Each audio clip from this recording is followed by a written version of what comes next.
자, 14번 문제 보겠습니다. 이 지대 이론 및 도시 공간 구조 이론에 관한 설명으로 틀린 것은, 자, 여러분 작년 시험에 우리 니카도 얘기가 출제를 했었죠.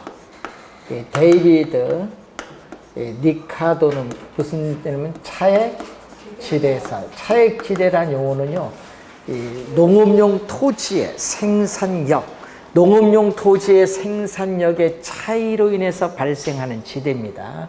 그래서 차액 지대설에서 니카도는 이 지대의 발생 원인을 보는 거죠. 자, 작년에도 출제했었죠. 한 4번 출제했어요. 이게 시험 지문에 보면은. 그래서 영국에서 농업용 토지에 있어서의 이 비옥한 토지가 한정되어 있다. 예. 영국에서 농업용 토지에 있어서 이 비옥한 토지가 한정되어 있다. 뭐 무한히 존재하는 것이 아니라 한정되어 있다는 희소성이 나타나죠. 예? 그리고 또 우리는 단위 면적당 토지에 노동력을 투입을 했을 때 일정한 단계를 지나면요, 총 생산량의 증가분이 점점 줄어드는 현상이 나타나요. 수학 체감의 법칙이 작용을 하고 있다.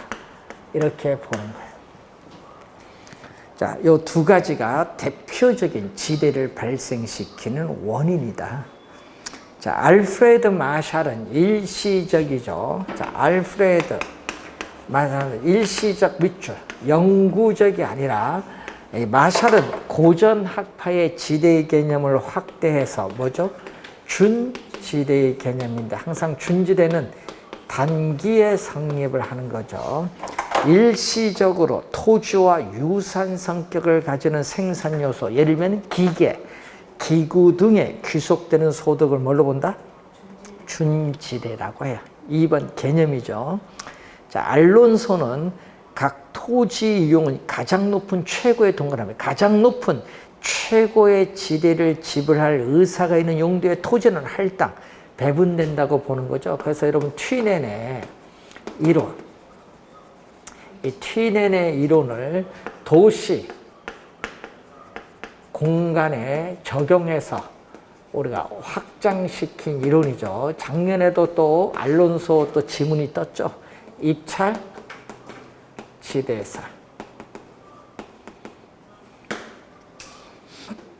자, 3번 맞고 4번. 마르크스는 토지 소유자는 단지 토지를 소유한다는 그 자체로 인해서 지대가 발생한다는 뭐를 주장했다? 절대 지대설을 주장하죠. 여러분, 절대 지대는요, 토지 소유자가 독점적으로 토지를 소유함으로써 발생하는 수입을 얘기해요. 절대 지대설이죠. 그래서 토지 소유 자체, 이 자본주의 체제에서는 토지가 사유화가 되었기 때문에 이 토지 이 소유 자체가 지대를 발생시키는 원인이다.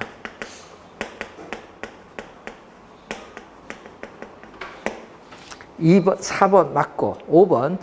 니카도의 차액지대에서는 뭐죠? 니카도는 지대는 뭐라고 보는 거예요? 니카도는 시장에서의 거래되는 생산물 가격에서 뭐를 뺀 거? 생산비를 뺀 것을 말해요. 자, 그런데 이 열등지는 비옥도가 낮은 토지인데, 이 비옥도가 낮은 것 중에서 가장 낮은 거예요. 최열등지를 한계지죠. 이 토지로부터 생산성이 가장 낮다. 자, 토지로부터 생산성이 가장 낮은 토지를 최열등진 한계지라고 해요. 최열등지 한계지인데 여기는 뭐다? 최열등지 한계지에서는 토지 생산성이 가장 낮다는 것은 시장에서 거래되는 생산물 가격과 생산비가 항상 뭐다? 같다. 같기 때문에 최열등지 여기서는 지대가 발생하지 않는다. 그렇지만 마르크스는 아무리 한 개지 범위 밖에 있는 토지를 할지라도 토지 소유자가 요구하면 지대를 지불해야 된다. 정답은 5번이 정답이 되겠습니다. 자, 15번 문제로 갑니다. 정부의 부동산 시장 개입에 관한 설명으로 틀린 것은 공공재와 외부 효과로 인한 시장의 실패의 문제를 보완하기 위해서 정부가 부동산 시장에 개입을 할 수 있죠. 1번은 개입의 이유죠. 정부의 시장 개입의 이유를 묻는 거죠. 정부가 부동산 시장에 개입을 하는 이유를 묻는 건데, 그 중에서 아까 얘기했지만은 어떤 요인에서 자원이 비효율적으로 배분이 이루어지는 시장의 실패를 뭐 하기 위해서? 보완하기 위해서 개입을 할 수 있다. 자, 지역별로 주택 보급률의 차이가 있기 때문에 정부는 또 적정한 주택을 공급을 하기 위해서 개입을 할 수 있습니다. 토지 소유의 독점이나 편중은 토지의 적정 공급을 제한하고 소득 불균형을 심화시켜서 형평성의 문제를 유발할 수 있기 때문에 정부는 어떻게 돼요? 형평성의 문제를 해결하기 위해서 시장에 개입을 할 수 있다. 자, 공원 등과 같은 공공재인 경우는 과다가 아니라 과소죠. 자, 여러분, 시장 실패의 원인 중에 뭐 여러 가지가 있는데, 그 중에 공공재가 있는데, 공공재의 생산을 민간에 맡겨두면은 어떻게 돼요?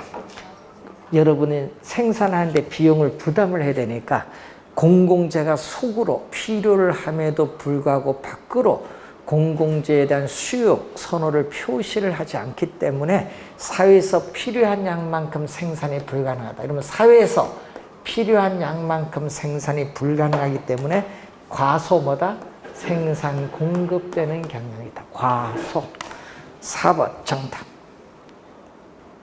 과소 생산되기 때문에 정부는 적정한 양의 공공재를 공급을 하기 위해서 시장에 개입을 할 수 있는 거죠.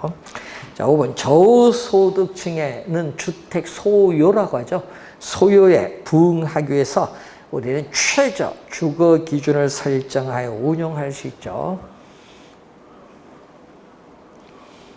정답은 아까 몇 번이었더라? 4번. 자, 16번 문제로 갑니다. 자, 부동산 정책에 관한 설명으로 틀린 것. 토지 이용에 있어서 용도 지역 지구는 사회적 후생에 손실을 완화시켜 주기 위해서 지정되고 있죠. 법적, 행정적 조치를 취해주는 거죠. 자, 주택시장에서 단기적으로 수요에 비해서 뭐가 부족하죠? 지금? 공급이 부족하죠. 그래서 시장에 실패가 발생할 경우는 이것은 정부가 주택시장에 대한 개입의 근거가 됩니다. 자, 토지 거래 계약에 관한 허가 구역은 토지의 투기적 거래가 성행하거나 지가가 급격히 상승하는 지역과 그러한 우려가 있는 지역을 대상으로 지정할 수 있다. 뭐에 의해서? 부동산 거래 신고 등에 관한 법률에 근거해서. 자, 주택법입니다. 분양가 상한제는 실수요자의 내 집 마련 부담을 완화시켜 주기 위해서 도입된 게 분양가 상한제죠. 자, 법령상 도입 순서를 비교하면은 부동산 거래 신고제는 언제? 2005년도. 부동산 실명제는 1995년도. 어디가 빨라요? 실명제가 빠릅니다. 5번 정답.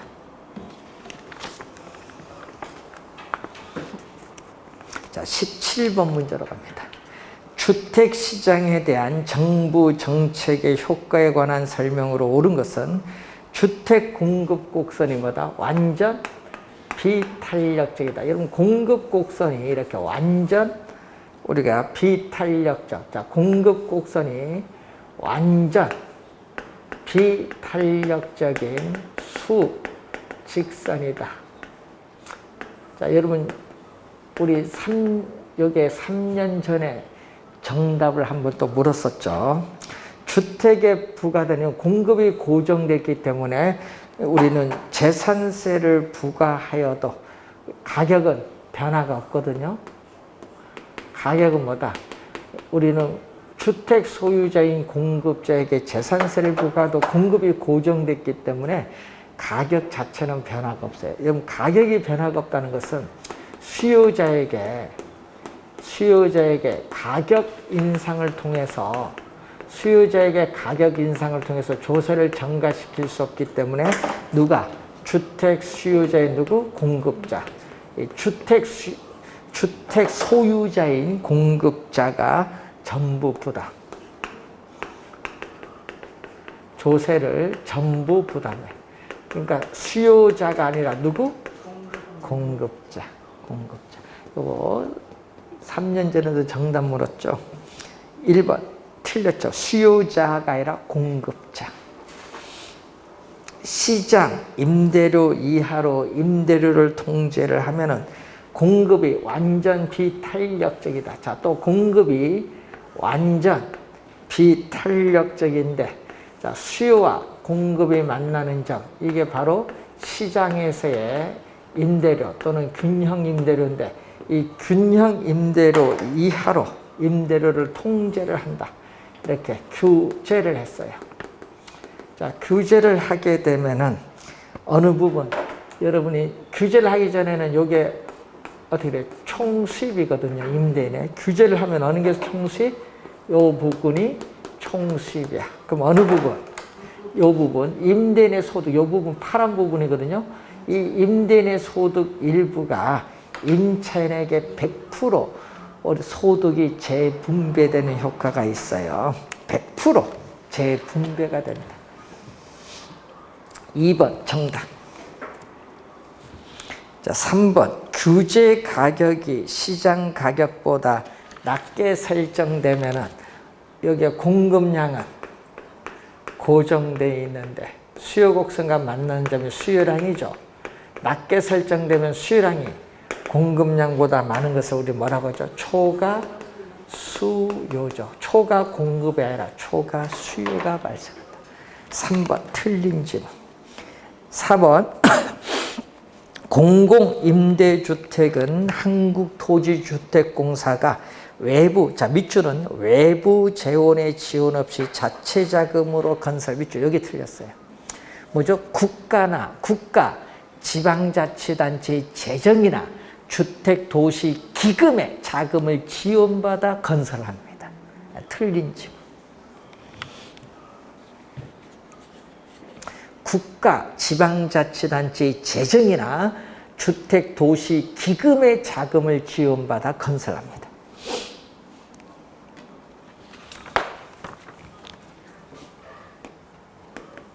오 번 질문은 수요 곡선 교육이 급하면 비탄력적, 완만하면 탄력적.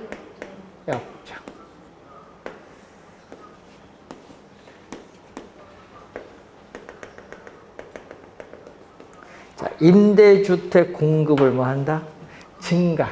이렇게 증가를 시켰을 때, 자, 임차 수의 임대료 탄력이 클수록 밑줄. 그럼 클수록은 탄력적. 클수록은 요거. 클수록은 뭐다? 탄력적. 탄력적일수록 임대료 하락 효과는, 여러분 탄력적일 때는 임대료 하락 효과는 가격 변에 민감하니까 약간 하락을 하고, 비탄력적인 가격 변에 민감하지 않으니까 크게 하락하죠. 그러니까 어떻게 돼? 더 커진다면 안 되죠. 하락 효과가 작아진다. 더 커진다면 안 되고 작아진다. 틀린 질문. 정답은 몇 번? 2번 정답. 자, 18번 부동산 조세에 관한 설명으로 옳은 것은 취득세와 재산세는 비례세를 적용한다. 여러분 세법 공부 열심히 했죠? 네. 취득세는 뭐예요? 뭐 취득세 하면 뭐 우리가 표준세율, 중과세율, 특례세율이 있을 거고, 재산세는 뭐죠? 우리 과세 대상에 따라서 차등, 비대세율이 있고 초가 누진세율이 있죠. 과세 대상에 따라서. 그리고 여기도 뭐죠? 우리는 표준세율. 예? 일반적으로 표준세율, 중과세율이 있고. 그러니까 틀렸죠, 이거.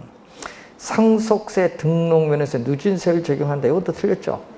등록면에서도 뭐 표준세율과 중과세율을 적용하는 거죠. 상속세는 누진세율을 적용하는 거고. 2번 틀렸고 3번 정답. 종합부동산세와 상속세, 증여세는 국세에 속합니다. 그리고 증여세는 뭐다? 취득 단계, 재산세는 보유 단계. 증여세가 가서 틀렸죠. 그리고 맨 끝에 취득세는 지방세, 등록면에서도 지방세, 증여세는 어떻게 돼? 상속세는 국세입니다. 3번 정답. 이거는 뭐 세법 기본만 알아도 바로 풀리는 문제. 자, 19번 문제로 갑니다. 자, 부동산 투자에 따르는 1년간 자기자본 수익률을 묻죠. 자, 1년간 자기자본은 뭐죠? 지분이에요. 여러분, 자기자본은 지분. 지분 수익률은 자기자본이 뭘로? 수익률 앞에 이게 분모로 가죠. 그래서 지분 투자액. 지분 투자액, 자기자본에 대해서 뭐죠? 세, 전, 현금 흐름을 차지하는데 이때 지분 투자액 얼마죠? 1억 원. 지분 투자액은 1억 원에 대해서 세전 현금 흐름은 순영업소득 1년간 순영업소득 2천만 원에서 자 거기 대출기간 만료 시에 이자 지급과 원금은 일시상환한다. 원금 만기 일시상환 조건이니까 이자만 빼면 되죠. 대출 받은 금액은 만기 전액상환, 이자만 빼면 돼요. 이자를 뺀다. 얼마죠? 이자가? 우리는 2억 원. 2억 원에 이자가 5%. 5% 여기 이자입니다. 1,000만 원이죠? 1,000만 원을 빼고 자 부동산 가격은 3억인데 1년간 부동산 가격 상승률은 없어요. 0%. 가격은 변화가 없다. 그럼 이건 제로니까 2천에서 뭐 1,000을 빼니까 1,000이죠. 1억에 1,000입니다. 곱하기 100 하니까 몇 프로? 10%. 3번 정답.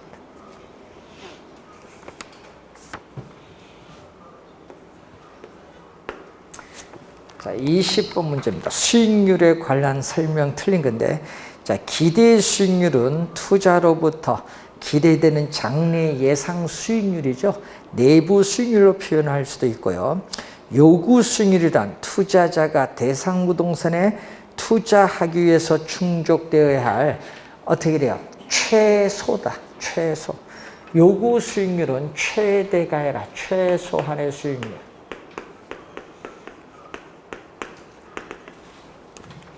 최소. 그래서 기회비용 개념이죠. 최소한의 수익률에서 무슨 개념? 기회비용의 개념이다.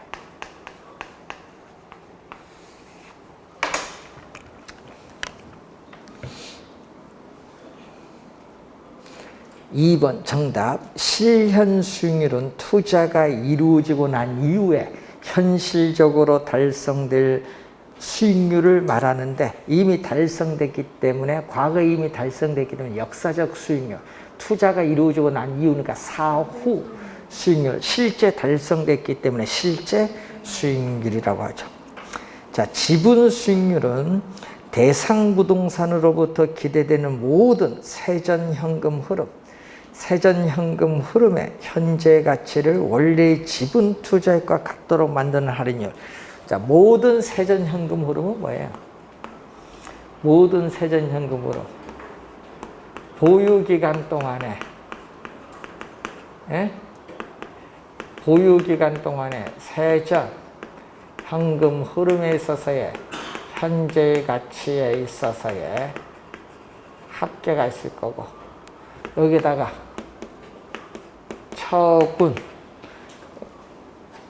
처분 시에 있어서 어떻게 돼요? 세전 지분 복귀액에 또 뭐가 있다? 현재 가치. 요 두 개를 다 더한 게 모든 세전 현금의 현재 가치겠지. 두 개 다 더한 게. 보유 때, 처분 때 더해준 요 모든 세전 현금 요것을 뭐와 같도록 우리는 처음에 투자한 금액, 지분 투자한 금액과 서로 같게 해주는 할인율을 지분 수익.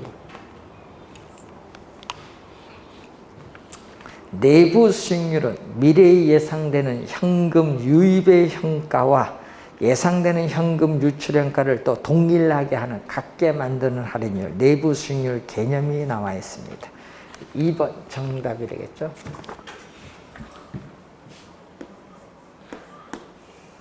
자, 21번. 대상 부동산의 시장 가치 5억인데 기대 수익을 예측한 결과 다음 주어진 표와 같았다면 기대 수익은 얼마냐? 자, 여러분이 이 장래 기대되는 수익에 있어서 우리가 나오는데 금리가 인하될 때 기대되는 수익 1억 원. 1억 원이 나오죠. 기대되는 순 영업소득의 기대치를 구해야겠죠. 기대치는 얼마냐? 금리가 인하될 때 1억 원. 그리고 금리가 변화가 없을 때 1억 2천만 원. 금리가 인상될 때 얼마? 8천만 원. 자, 발생할 확률 얼마죠? 여기 금리가 인하될 때 50%, 0.5.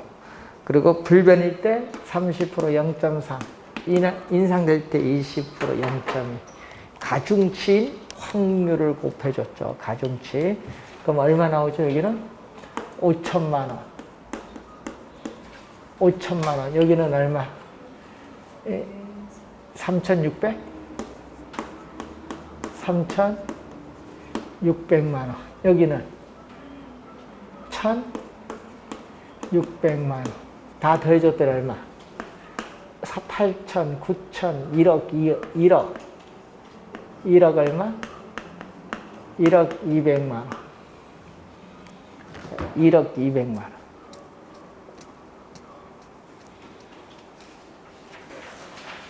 자, 그러면은 기대 수익률은? 기대 수익률은 시장 가치. 부동산 가격 시장 가치 얼마였어요? 5억. 5억 원에서 순 영업소득의 기대치 1억 200만 원 곱하기 100을 해줬더니 몇 프로? 20.4%. 지금 요거 기대치 요거부터 구해야 돼. 왜? 값으로 주어졌으니까. 정답은 1번 정답. 순 영업소득의 기대치를 먼저 구하고 그 다음에 기대 수익률을 구해요. 기대치는 평균값을 얘기합니다. 평균값.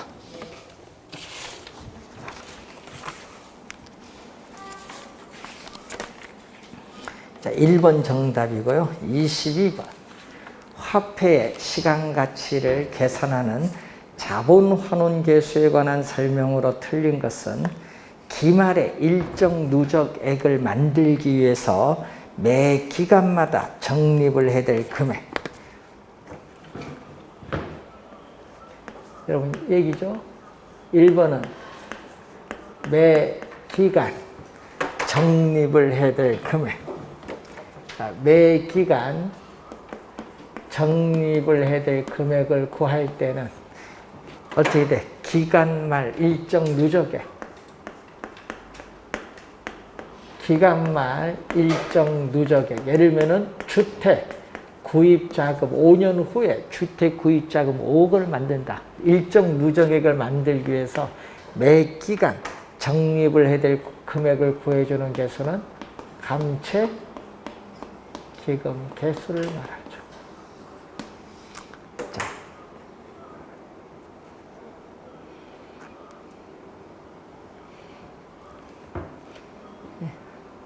1번 틀렸네요. 기말에 일정 누적액을 만들기 위해서 매 기간마다 적립을 해야 될 금액을 매 기간 적립을 해야 될 금액을 계산할 경우 연금의 미래가치 역수죠. 감채기금 개수는 미래가치, 연금의 미래가치 역수를 사용합니다. 1번 틀린 지문이 되겠고, 2번 이자율이 연 5%이고 기간이 30년일 때 매년 1,000만 원씩 발생되는 연금의 현재 가치를 구할 때 적용되는 자본 환원 개수는 뭐죠? 저당 상수의 역수. 저당 상수의 역수가 뭐예요? 우리는 연금의 현가 개수, 연금의 현재 가치 개수를 사용합니다. 맞고, 연금의 미래 가치 개수. 3번에 연금의 미래 가치 개수는 얼마? 연금의 미래 가치 개수. 연금의 미래 가치 개수 R분의 1 플러스 R의 N승 마이너스. 여기 연금의 미래 가치 개수에 일시불의 요 값에 일시불의 현가 개수 1 플러스 R의 N승분의 1.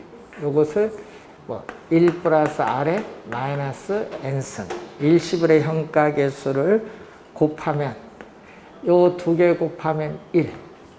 요 두 개 곱하면 1이에요. R분의 1 마이너스 1 플러스 또 요거 곱하면 1 플러스 R의 마이너스 N승. 요것은 뭐죠? 연금의 현가 개수가 되죠. 연금의 현가 개수. 어떻게 돼요? 3번 정답이 되겠습니다. 1번, 3번 두 개가 틀렸네요. 1번, 3번 두 개가 틀려. 4번 수익환원법의 이론적 근거가 되며 저당 잔금을 찾을 때 적용되는 개수. 자, 네 번째는 얘기죠. 저당 잔금액은 뭐예요? 미상환된 원금. 저당 잔금액은 미상환된 원금을 구할 때는 뭐다? 우리는 원리금 균등상환에. 자, 원리금 균등상환 방식에서 원리금 균등상환에게 뭐를 곱한다? 연금의 현가계수. 연금의 현가계수를 적용하는데 이때는 중도 상환 시점에서 만기까지 남아있는 잔여기간이라는 거. 항상 중도 상환 시점에서 만기까지 남아있는 잔여기간의 연금의 현가계수를 곱해서 구할 수 있어요. 그래서 맞는 지문이고, 원리금 균등. 자, 여러분 5번에 원리금 밑줄. 항상 이거 원금으로 많이 출제한다는 거. 자, 원금이 아니라 원리금 균등 상환일 때 원리금 상환액 매 기간 원리금 상환액을 구할 때는 대출금에 뭐를 곱해주죠? 저당상수. 5번 지문도 시험에 최근에 계속 출제하죠. 26회, 29회, 30회도 나왔잖아요. 저당상수를 사용한다. 자, 그래서 정답은 1번과 3번이 틀렸네요. 자, 23번 문제로 가겠습니다. 어느 임대주택에 대한 운영수지 분석 결과가 다음과 같을 경우 세전현금 흐름은 얼마인가? 자, 거기 봤더니 우선은 순영업소득이 나와 있죠. 자, 순영업소득이 얼마? 8천만 원. 뭐 간단하잖아요. 순영업소득, 순수익이잖아요. 여기서 뭐를 빼준다? 대출금에 대한 뭐를 빼주면 부채 서비스액 얼마? 2,500만 원을 빼주면 세전 현금 흐름 얼마? 5,500만 원. 그래서 말로도 출제 많이 하는데 5번 정답입니다. 여러분 시험 문제 우리 이렇게 죠. 순영업소득에서 부채 서비스액을 차감하면 세전 현금 흐름을 구할 수 있다. 뭐 이런 식으로 내잖아요. 시험 문제 보시면. 말로써. 자, 24번 문제로 갑니다.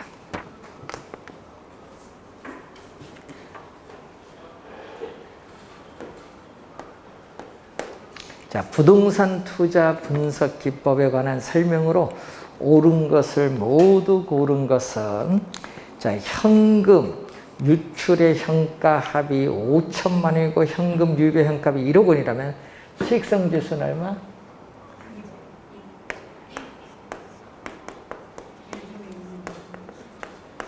수익성 지수는 부동산 투자로부터 장래 예상되는 현금, 돈 들어온 유입이 분자, 돈 나간 유출은 분모. 이것을 정확한 현금 유입의 현가 얼마죠?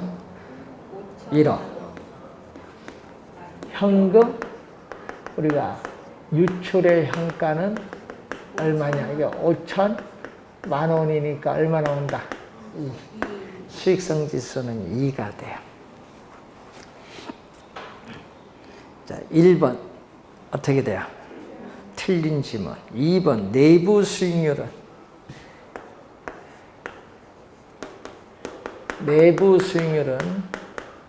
현금 유입의 현가와 현금 유출의 현가를 같게 만드는 할인율이죠.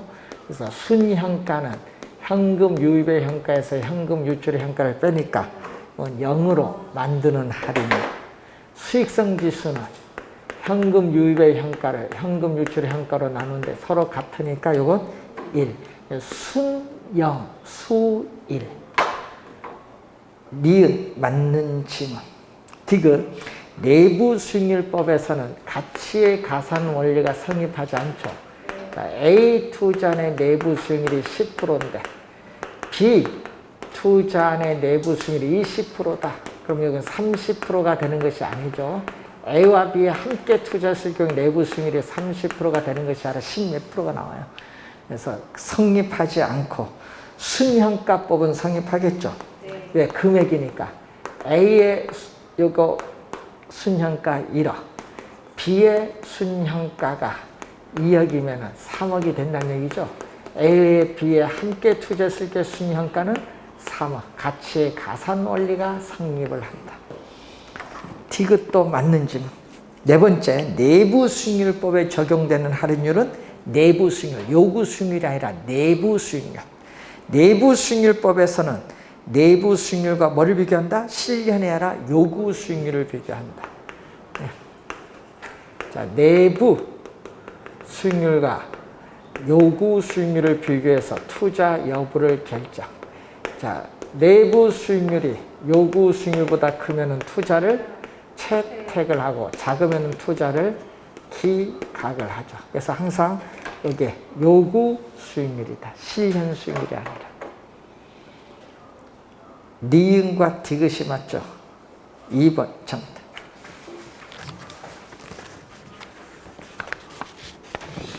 25번 문제. 자, 사업 기간 초에 3억 원을 투자하여 다음과 같은 현금 유입의 현재 가치가 발생하는 투자 사업이 있다. 이 경우 보관법은 근사치로 구하는 거예요. 근사치로 구한 내부 수익률을 구하는 건데, 자, 여러분 항상 그림을 순 현재 가치 플러스 제로 마이너스인데, 자, 이게 투자한 A의 순 현재 가치 곡선이야. 자, 이때 순현재 가치를 뭘로? 0으로 만드는 이 점을 뭐라고 하죠? 내부 수익률이다. 요걸 구하는 거예요. 여기 얼마냐. 그럼 여기서 얼마일 때? 할인율이 5%일 때는 얼마다? 3억 하면 안 돼. 현금 유입의 현재 가치거든요. 순현가는 현금 유입의 현가에서 요걸 빼야 돼. 그럼 5%일 때는 얼마? 5%일 땐 PV, 현금 유입의 현가가 얼마? 4. 현금 유입의 현가가 얼마? 사기죠. 사기에서 얼마 빼? 투자금의 시장가치. 시장가치 3억 빼니까 얼마? 1억. 5%일 때 여기 1억이에요. 1억. 1억. 그럼 6%일 때는? 6%일 때는, 자, 6%일 때는 NPV는 또 PV 마이너스 N인데 PV가 얼마? 요게 현금 유입의 현가가 2억. 여기 3억이니까 얼마? 마이너스 1억. 여기 마이너스 1억. 순현가거든요, 순현가. 그러면은 얼마? 이제 요 삼각형, 여러분 요 삼각형 있죠? 빗금친 삼각형 하나 있고요. 또 이 삼각형 하나가 있어요. 이 삼각형. 자, 이 조그만 삼각형 있고 이 큰 삼각형이 있어. 요게 서로 닮은 꼴. 중학교 2학년 때 배워. 여기 1억. 요거 구하고자 하는 거. X. 그럼 요건 얼마?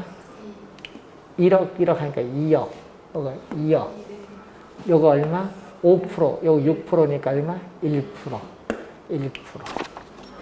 그럼 얼마? 1대 X는 2대 1. 이 X, 내항의 곱은 1. X는 2분의 1. 0.5야. 그럼 5%에 0.5 더해주니까 5.5%. 정답. 3번 정답.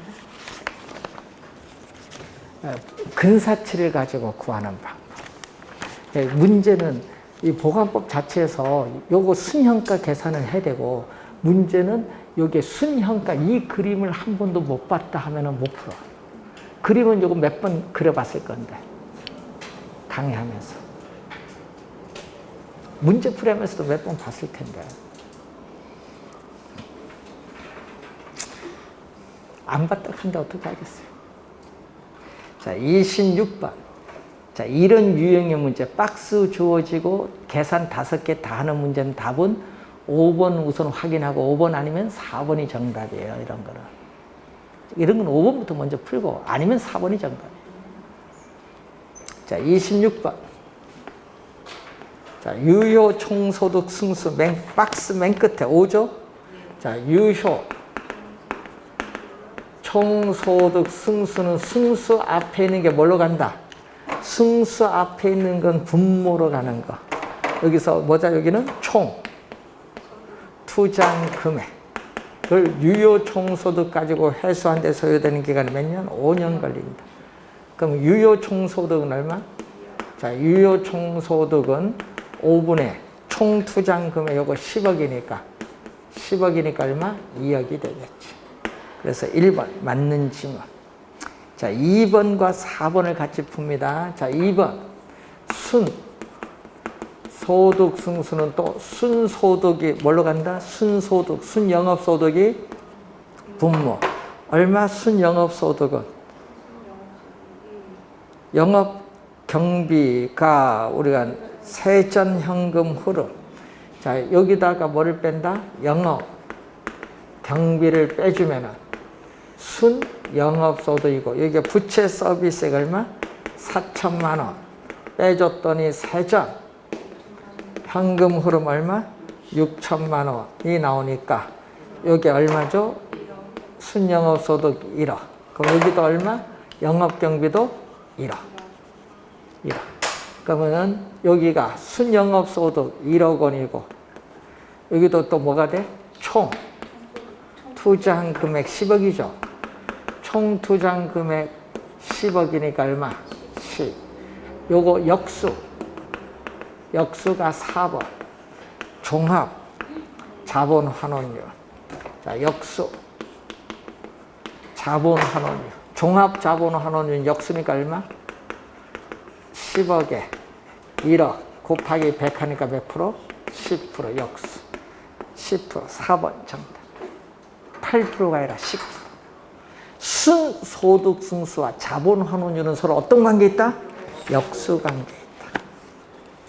3번.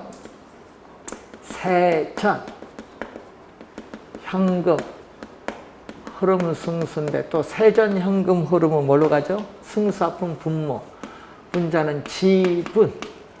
네, 여기는 세전 세우는 지분 투자에 얼마죠? 지분은 6억. 세전 현금 흐름 얼마? 6천만 원. 6억 원, 6천만 원을 가지고 6억 회수하는데 몇 년? 10년 소요된다. 자, 부채 감당률. 자, 부채 감당률은 순. 영업소득 1억 원이 부채 서비스액의 몇 배가 되는가를 나타내는 비율. 부채 서비스액이 얼마죠? 4천만 원이니까 분모 분자 2천만 원 주면 2분의 5. 2분의 5니까 2.5. 그래서 정답은 4번이 정답. 자, 여러분 이런 유형의 문제 올해 이런 형태로 하나 출제 예상이 돼요. 26번 이런 것도 좀 항상 잘 기억을 좀 해두셔야 될 부분입니다. 자, 27번부터 금융이론인데 금융이론은 잠시 쉬고 있어요.